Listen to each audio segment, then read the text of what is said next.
వందనాలు, సలాం అలైకుం, నమస్తే. అందరూ బాగుండాలని మనం కోరుకోవాలి. అందరి కొరకు మనం ప్రార్థన చేయాలి. ఈరోజు ప్రతి వారు కూడా ప్రతి మనిషిని ఒక గాయము చేయాలని మాట్లాడవచ్చు. గాయంతో నువ్వు ఎంత అని అనుకోవచ్చు, కానీ మన గాయానికి బాగు చేసేవాడు యేసయ్య ఉన్నాడు. మన గాయానికి బూడ్చేవాడు దేవుడు ఉన్నాడు. ఆయననే ఈ లోకానికి సృష్టిగా మరి భూమి మీదకి వచ్చారు.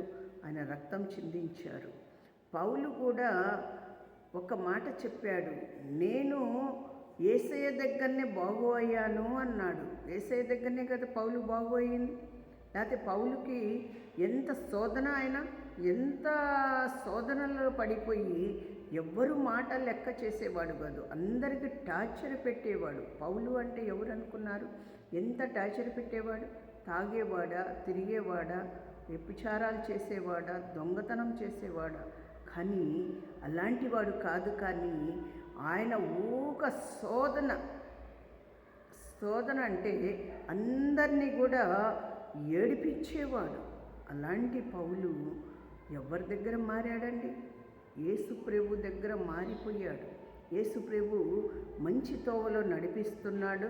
యేసు ప్రభుతోనే నేను ఉండాలి, నా జీవితము యేసు ప్రభు అని ఆయనతో మాట్లాడి, ఆయనతో ప్రార్థన చేసుకొని, ఆయన పాదాలు పట్టుకొని ఆయనకు క్షమించమని అడిగి, ఆయన క్షమించినాక పౌలు జీవితం ఏమైందండి?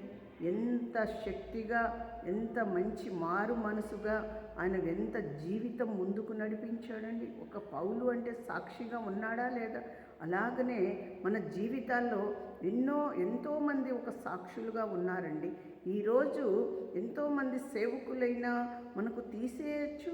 మరి మనం సేవకులు కాకపోతే మన ప్రజలైనా ఎవరైనా తీసేయచ్చండి. మనకి వీళ్ళు ఎంత అని అనుకోవచ్చు, కానీ ఆ వెంత అన్నవారే దేవుడు ఆశీర్వదించబడతాడు. దేవుడు మేలు చేస్తాడు. దేవుడు ఆశీర్వదిస్తాడు. దేవుడు గాయాలు తీసేస్తాడు. దేవుడు ముందుకు నడిపిస్తాడు. చాలా గొప్ప సంగతి అండి. రైతు ఒక పొలం దున్నటానికి వెళ్ళినప్పుడు ఆ రైతు పొలానికి అనుకుంటాడు, ఈ పొలము నేను ఈ దున్ని నేను పంట వేసి ఈ పంట నేను పండించి నేను తీసుకొని పోయి తినా అని అనుకోవచ్చు. కానీ ఆ దున్నుతాడు, పంట వేస్తాడు, కోత కోస్తాడు, ఇంటికి తీసుకెళ్తాడు. ఆయన తినంత తిని మరొకళ్ళకి పెడతాడు. అందుకే ఆ దేవుడే ఆ కోత కోసేవాడు, ఆ దేవుడే పండించేవాడు, ఆ దేవుడే దున్నేవాడు, ఆ దేవుడే విత్తనం వేసేవాడు, నీరు పోసేవాడు. అందుకే మనము చాలా జాగ్రత్తగా ఉండాలి, తగ్గించుకోవాలి, మారు మనసు పొందాలి. మనం ఎంత తగ్గించుకొని ఉంటే, ఎంత మారు మనసు పొందితే, నిన్ను ఛీ అన్నవాడు, నిన్ను అన్నవారు, నీకు ఎవరు అన్నవారు, నీది ఏముంది అన్నవారే నీ దగ్గరికి వచ్చి క్షమాపణ అడిగే రోజు ఒక రోజు వచ్చింది. అందుకోసమే మనం చాలా తగ్గించుకోవాలి, చాలా మారు మనసు పొంది ఉండాలి, దేవుడి కోసం భయపడి ఉండాలి, దేవుడి కోసమే మనం జీవించాలి. ఈరోజు మనం దేవుడి కోసమే ఆరాధన చేసుకోవాలి, దేవుడి కోసమే ప్రార్థన చేయాలి. అందరి కొరకు జీవించటానికి దేవుడు ముందుకు నడవాలి. ఆయన ఆశీర్వదించాలి. నా దేవా, నా రక్షకుడా, ఈ భూమి మీద నీ రక్తము చిందావు, అందరినీ బాగు చేసావు, అందరినీ మారు మనసు ఇచ్చావు, అందరినీ నడిక, చూపు, ఆలోచన, హృదయము కలిగేటట్టు, నడిచేటట్టు నడిపించావు తండ్రి.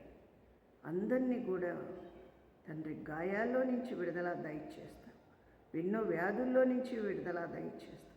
అయ్యా యేసయ్యా, ఎంతో పంటిస్తున్నావు అయ్యా, బిడ్డలు పనులు ఇస్తున్నావు, రాకపోకలు తోడుగా ఉంటున్నావు, కష్టాల్లో బాధల్లో కూడా నాయన అయ్యా నువ్వే నాయన, వ్యాధి బాధల్లో కూడా నువ్వే విడుదల దయచేస్తావు అయ్యా, మార్గంలో తోడుగా ఉంటున్నావు అయ్యా.